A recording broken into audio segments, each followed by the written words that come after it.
Jai Sairam. Welcome back to my channel. இன்றைக்கி இந்த பதிவில் தீராத பண கஷ்டம் தீரணும், பணத்தினால வரக்கூடிய பிரச்சனை தீரணும் அப்படின்னா அதுக்கு நாம் செய்யக்கூடிய வழிபாடு தீபத்தை பற்றி இந்த பதிவில் பார்க்கலாம். வெற்றிலை ஆன்மீக ரீதியாக மங்களகரமானதாகவும் தடைகளை நீக்கும் சக்தியுடையதாகவும் பார்க்கப்படுது. இது செல்வத்தையும் வெற்றியையும் தரக்கூடிய தன்மை இந்த வெற்றிலைக்கு இருக்கு. வெற்றிலை அப்படிங்கிறது செல்வம் மற்றும் அமைதியை தரக்கூடிய பொருளாக பார்க்கப்படுது. வெற்றிலை தீபத்தை வீட்டில் எந்த முறையில் ஏற்றணும் அப்படின்னா எப்படிப்பட்ட தீராத பண கஷ்டம் பிரச்சனை எல்லாமே தீரும் அப்படின்றத பற்றி இந்த பதிவில் நாம் தெரிஞ்சுக்கலாம். இந்த பதிவை முழுசாக ஸ்கிப் பண்ணாமல் பாருங்கள், உங்களுக்கு நிச்சயமாக பயனுள்ள பதிவாக இருக்கும். அதுக்கு முன்னாடி என்னோட சேனலுக்கு தொடர்ந்து சப்போர்ட் பண்ணுங்கள், லைக் பண்ணுங்கள், ஷேர் பண்ணுங்கள், கமெண்ட் பண்ணுங்கள், மறக்காமல் சப்ஸ்கிரைப் பண்ணுங்கள், பெல் ஐக்கானை கிளிக் பண்ணுங்கள். மனிதனுடைய வாழ்க்கையில் பெரும்பாலான கவலைகள் பண சிக்கல்களில் இருந்து தான் ஆரம்பிக்குது.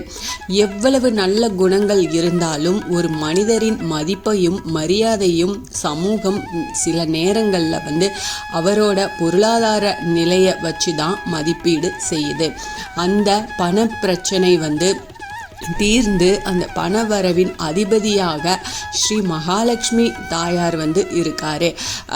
அன்னையின் கருணை பார்வை கிடைச்சிச்சு அப்படின்னா நமக்கு இருக்கக்கூடிய வறுமை விலகும், கடன் சுமை குறையும், பண ஓட்டம் சீராகும்.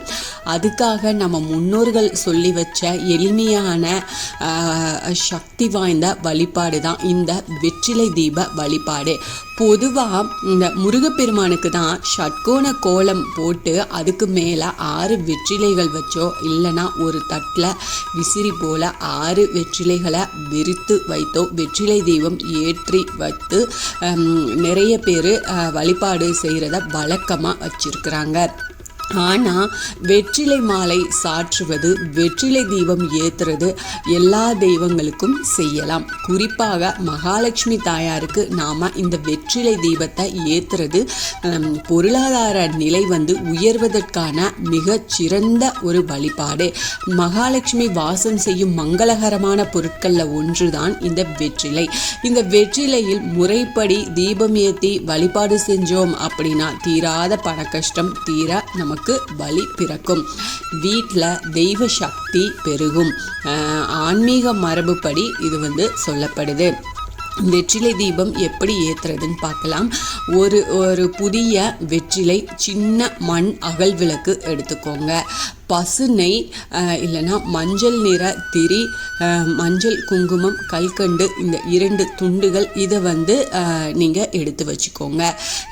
மஞ்சள் திரி தயாரிக்க மஞ்சள் நூலில் சிறிது தண்ணீர் அல்லது பன்னீர் கலந்து திரியின் மீது பூசிய காய வச்ச மஞ்சள் திரி தயாராகிடும். அதாவது நம்ம அந்த மஞ்சள் பூசி அதை காய வச்சிங்க அப்படின்னா திரி உங்களுக்கு தயாராகிடும். இல்லைனா நீங்கள் கடையில் கூட வாங்கிக்கோங்க. மஞ்சள் செல்வம் தரும் குரு பகவானுக்கு உகந்தது. மாலை 6 மணிக்கு நிலைவாசல் இருக்குது இல்லையா, அதுக்கு உள்பக்கம் கிழக்கு பார்த்தவாறு இந்த வெற்றிலை தீபத்தை ஏற்றி வைங்க. நிலைவாசலுக்கு வெளிப்புறத்தில் தீபம் ஏற்ற வேண்டாம். ஒரு தட்டில் வெற்றிலையை நல்லா கழுவிட்டு அதில் வச்சு அதில் மஞ்சள் குங்குமம் வச்சுக்கோங்க. வெற்றிலையின் மேலே அகல் விளக்க வச்சு பசுனை மஞ்சள் திரி போட்டு தீபம் ஏற்றணும். வெற்றிலையின் மேலே மகாலட்சுமிக்கு நெய்வேத்தியமாக 2 கற்கண்டுகளை வைத்தா போதுமானது. சொல்ல வேண்டிய மந்திரம் என்ன அப்படின்னா, அந்த தீபத்துக்கு முன்னாடி உட்காந்து திருவிளக்கு மந்திரம் தெரியும் அப்படின்னா அந்த மந்திரத்தை சொல்லுங்க. அதுக்கப்புறமா மகாலட்சுமி தாயே வருக வருக அப்படின்னு 27 முறை மனமுருகி சொல்லி இந்த வழிபாட்டை நிறைவு செஞ்சுக்கலாம். வழிபாட்டை நிறைவு செஞ்சதுக்கு அப்புறமா நெய்வேத்தியமாக படைச்ச கற்கண்டுகளை எடுத்து நிலைவாசலுக்கு வெளியில 2 பக்கங்கள்லையும் நீங்க போட்டு வச்சிருங்க. இது எறும்புகள் சாப்பிட்டது அப்படின்னா அது குடும்பத்துக்கு ரொம்ப நல்ல சகுனம். இந்த விளக்கை தினமும் ஏற்றுறது நல்லது. தினமும் புதிய வெற்றிலையை பயன்படுத்திக்கோங்க. அதே மண் அகல் விளக்கை நீங்கள் சுத்தப்படுத்தி திரும்ப திரும்ப அந்த விளக்கை நீங்கள் ஏற்றி வச்சுக்கலாம். பெண்கள் இந்த வழிபாட்டை செய்கிறது ரொம்ப சிறப்பு வாய்ந்தது. தினமும் ஏற்ற முடியாட்டினாலும் வெள்ளிக்கிழமை ஒரு நாள் மட்டுமாவது கட்டாயமாக இந்த வெற்றிலை தீபத்தை ஏற்றுங்க. தொடர்ந்து 48 நாட்கள் நீங்கள் நம்பிக்கையோடு இந்த தீபத்தை ஏற்றி வச்சு இந்த வழிபாடு செஞ்சுட்டு வந்தீங்க அப்படின்னா நிச்சயமா உங்களுக்கு கை மேல பலன் கிடைக்கும். பணவரவு சீராகும், கடன் அழுத்தம் குறையும், வீட்டில் லக்ஷ்மி கடாட்சம் நிலைத்து நிற்கும். இது ரொம்ப எளிமையான வழிபாடு. நமக்கு இதுக்கு தேவை வெற்றிலை தான். நம்ம வீட்டில் கண்டிப்பாக அகல் தீபம் வச்சுருப்போம், நெய்யும் வச்சுருக்கோம். இதை அந்த மஞ்சள் திரி மட்டும் நீங்கள் வாங்கிக்கோங்க. இல்லை வீட்டில் செய்ய முடியும்னா நீங்கள் செஞ்சுக்கோங்க. ரொம்ப எளிமையான வழிபாடு. இந்த வழிபாடை செஞ்சு பாருங்கள். நிச்சயமாக அந்த பணத்தினால இருக்கக்கூடிய பிரச்சனை எல்லாமே உங்களுக்கு குறைய ஆரம்பிக்கும். உங்களுக்கு நல்ல மாற்றம் தெரியும்.